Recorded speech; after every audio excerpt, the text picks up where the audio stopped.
wa'dul alim.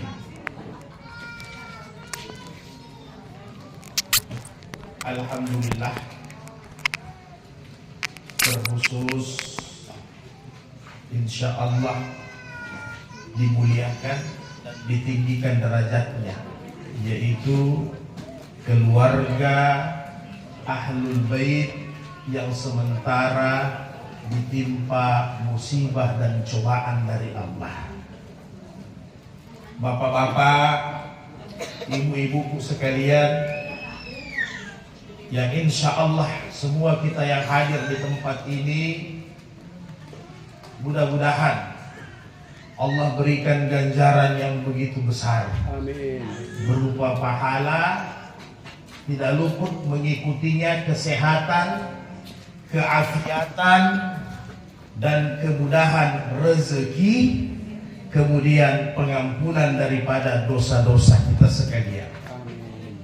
Karena tujuan semua kita datang kemari, niatnya sangat baik. Yang namanya takziah, kalau bahasa Indonesia, al-azah itu sabar. Takziah berarti menyabarkan.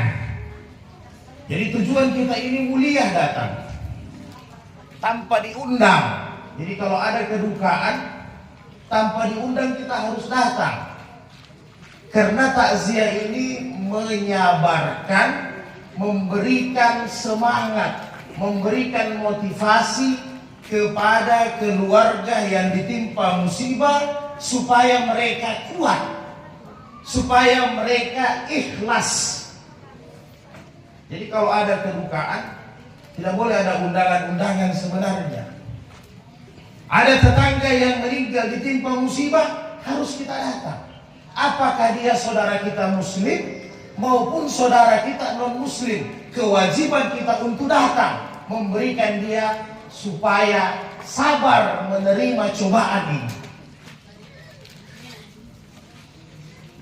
Bahkan kata Rasulullah dalam hadis-hadis sahih, man azza, siapa yang datang bertakziah bagaimanapun bentuknya.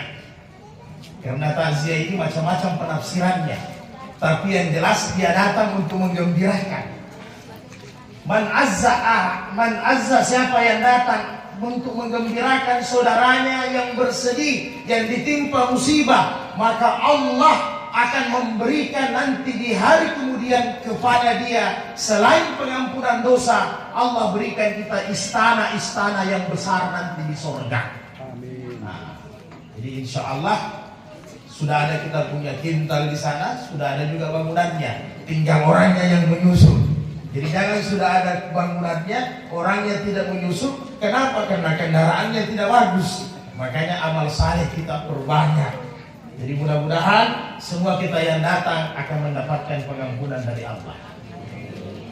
Terkhusus untuk orang yang ditimpa musibah, ajrakallahu azza. Allah akan berikan ganjaran azab yang tinggi, luar biasa.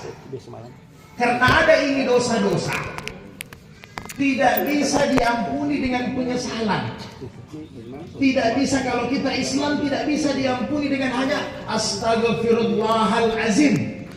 Biarpun kita ucapkan itu, belum tentu dosa kita diampuni oleh Allah.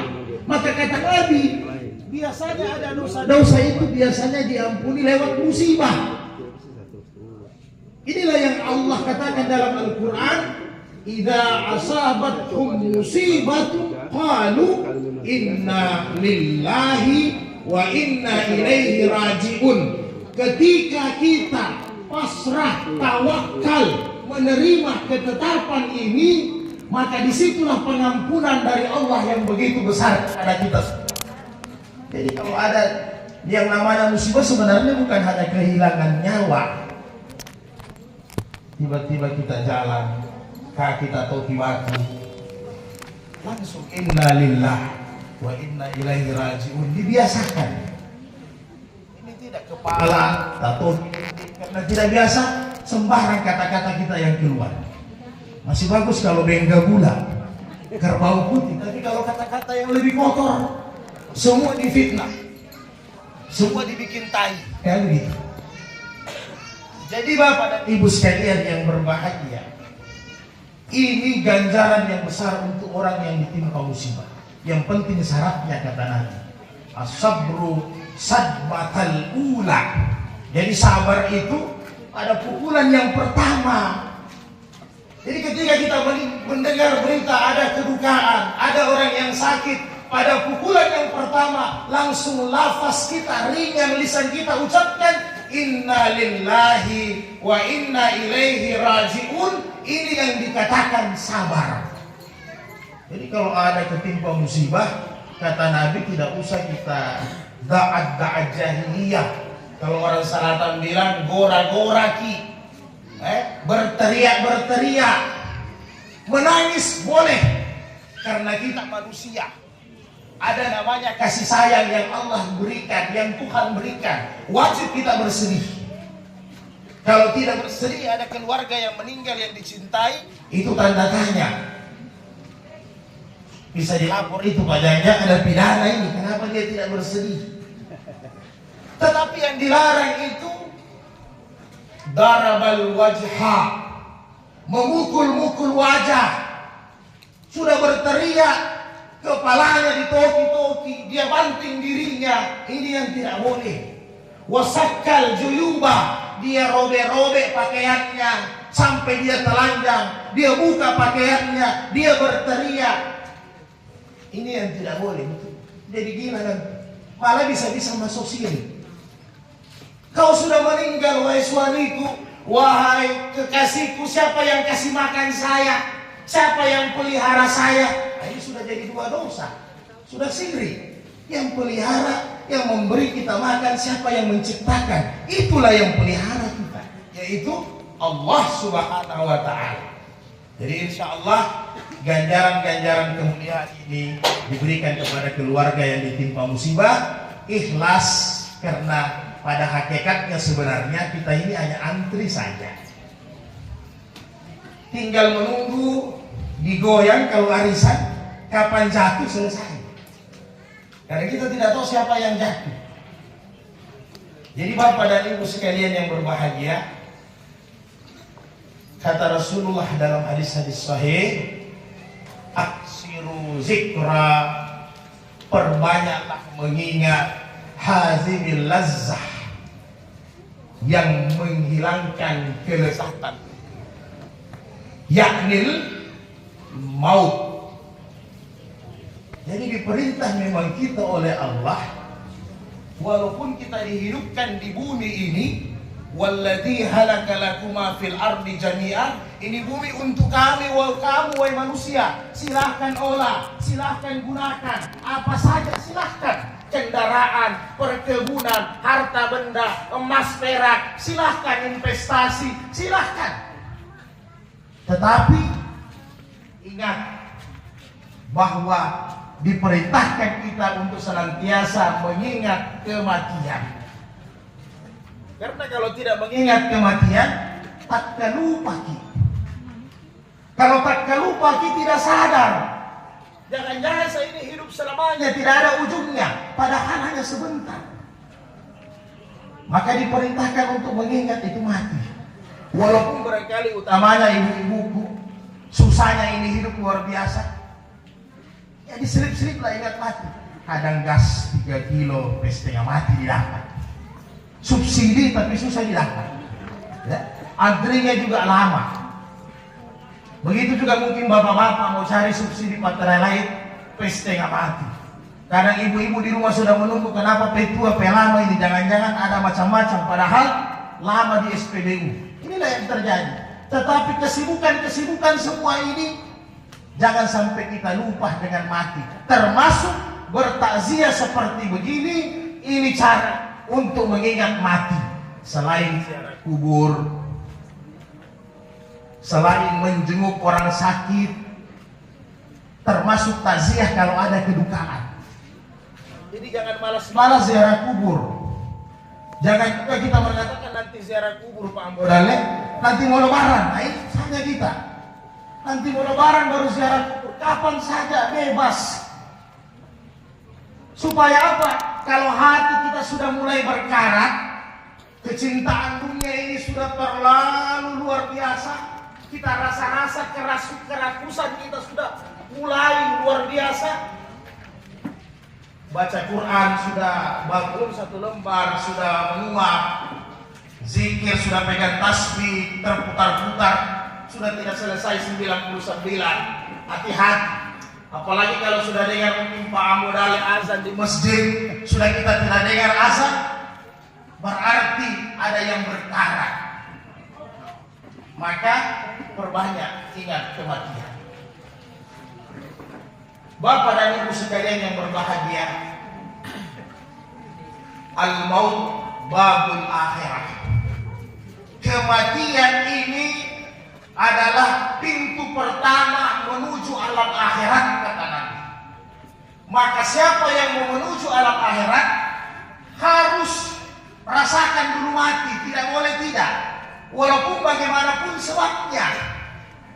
Jadi kalau dia mengatakan saya tidak akan rasakan mati, tidak mungkin. Karena kematian adalah pintu untuk menuju alam akhirat. Apa itu alam akhirat? Semua agama tahu bahwa alam akhirat itu sesudah kita di dunia ada namanya nanti alam akhirat. Hanya dua saja tempat kita. Kalau tidak di sorga, pasti di neraka. Kalau sorga berarti bahagia selama-lamanya. Kalau neraka, menderita kita selama-lamanya. Karena sudah tidak ada batasnya kehidupan akhirat ini.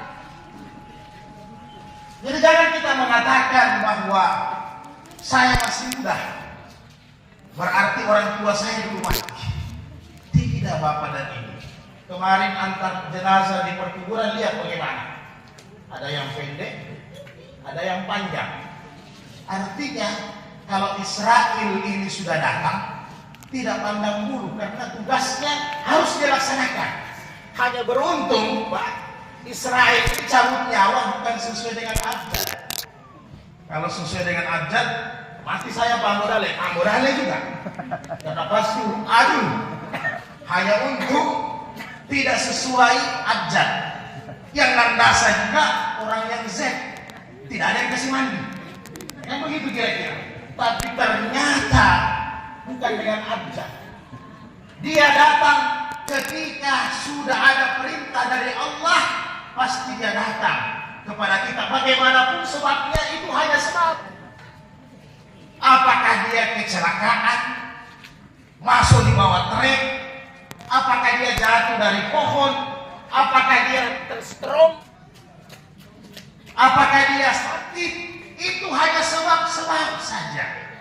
Bahkan ada orang duduk-duduk minum kopi, sarapan pagi, lengkap dengan rotinya, kuenya, habis sarapan, mati. Kan begitu. Jadi tidak pandang dulu. Bahkan banyak kejadian, orang yang sakit diuji oleh Allah bertahun-tahun lamanya. Yang meninggal siapa? Yang jaga yang meninggal duluan. Ada orang sudah stroke, sudah asam urat, bahkan kronis kanker, sudah akut, tetapi yang meninggal, yang merawat, yang duluan meninggal daripada yang sakit. Itulah kematian. Jadi Bapak dan Ibu sekalian, karena kematian ini tidak pandang bulu, bisa jadi sesudah takziah ini saya yang duluan mati atau Bapak dan Ibu, atau sebaliknya. Ada di antara Bapak dan Ibu yang lebih duluan daripada saya. Karena kematian ini adalah hal yang gaib yang harus kita percaya.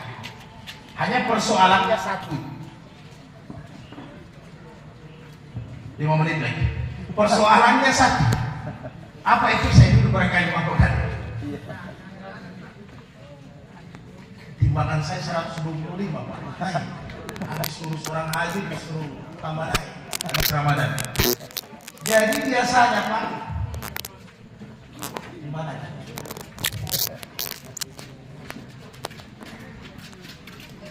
Kematian ini, Bapak dan Ibu sekalian yang berbahagia, kadang datang kepada kita karena dia tiba-tiba, maka tidak perlu kita takut. Oh, saya mau lari kalau datang Israel. Memangnya kita lihat. Qul innal mauta alladhina tafirruna minhu fa innahu mulaqikum. Kematian yang kau takut, kematian yang kau lari darinya, tidak ada gunanya kata Allah, karena dia pasti datang sendiri sama kita. Dia datang sendiri. Jadi persoalannya tidak perlu takut mati, tidak perlu lari dari kematian. Yang perlu adalah mempersiapkan diri untuk mati. Itu yang paling penting. Silakan. Jadi Ibnu Umar pernah rombongan sahabat kurang lebih 10 orang datang menghadap sama Nabi. Ya Nabi, siapa orang yang cerdas, siapa orang yang paling baik? Nabi jawab simpel. Orang yang cerdas adalah orang yang selalu ingat kematian dan dia mempersiapkan untuk mati. Itu orang yang pintar. Jadi harus ada persiapan. Kalau bapak-bapak besok mau berangkat ke Jakarta, naik pesawat, apakah ada tiket pesawat yang disiapkan? Minimal ATM jangan sampai dilupa, HP jangan sampai dilupa, dompet jangan sampai dilupa. Kenapa? Karena nanti di Jakarta pasti banyak konsumsi akomodasi yang kita butuhkan. Makan, hotel, penginapan, dan semua belanja. Kalau tidak ada, apa yang terjadi? Ketika kita pergi musafir ke Jakarta atau ke tempat lain tanpa bawa duit, tanpa bawa bekal yang cukup, apa yang terjadi? Masih bagus kalau di dunia Pak Saudara. Masih boleh di WA keluarga, tolong transfer. Sudah paling jahat, kayak gini perampatan lampu merah jadi pengemis. Padahal ajaran agama kita katakan pekerjaan yang paling buruk adalah mengemis. Tapi mengemis itu tidak semua orang di lampu merah. Ada juga orang suka selalu tangannya di bawah. Itu pengemis. Maunya selalu diberi, tidak mau memberi. Itu pengemis. Pekerjaan yang halal yang dibenci Allah adalah cerai, talak. Demikian juga maisha, pekerjaan yang sangat dibenci Allah sehari-hari adalah mengemis, hilangkan ini jiwa. Karena tidak punya bekal, terlunta-lunta nanti kita dikubur, terlunta-lunta nanti kita di akhirat. Tidak usah kita bahas kubur, karena paling tidak di diri kita ini dari tanah selesai. Tapi roh yang hidup ini akan tersiksa kita di alam barzakh, di alam roh apabila tidak punya bekal. Karena roh ini juga butuh makanan, butuh minuman, sebagaimana hidup di dunia. Sama, hanya alamnya yang beda.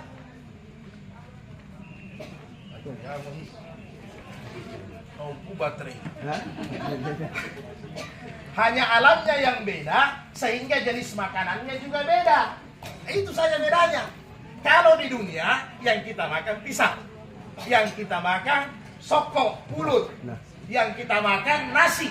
Kalau di alam roh sana beda. Apa yang kita makan? Amal-amal saleh yang kita tabung, termasuk bertakziah begini, masuk dalam catatan untuk bekal di akhirat. Nanti akan kita makan. Termasuk doa-doa dari keluarga, doa-doa dari anak, doa-doa takziah. Itu semua. Utamanya Al-Fatihah dari masjid, Pak. Itu penting sekali. Jangan kita kira doa kita orang hidup ini tidak sampai kepada orang yang mati. Sampai tidak? Sampai. Yang mana yang tidak sampai? Yang tidak sampai kalau orang mati memberi manfaat kepada orang hidup, karena tidak bisa. Nah, matemu tidak mungkin mau kasih manfaat ke orang hidup.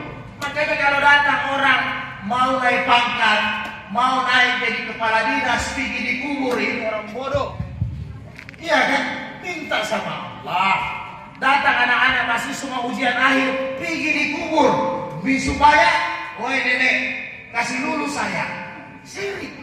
Karena orang mati tidak bisa memberi manfaat orang hidup. Yang boleh orang hidup memberi manfaat kepada orang yang mati.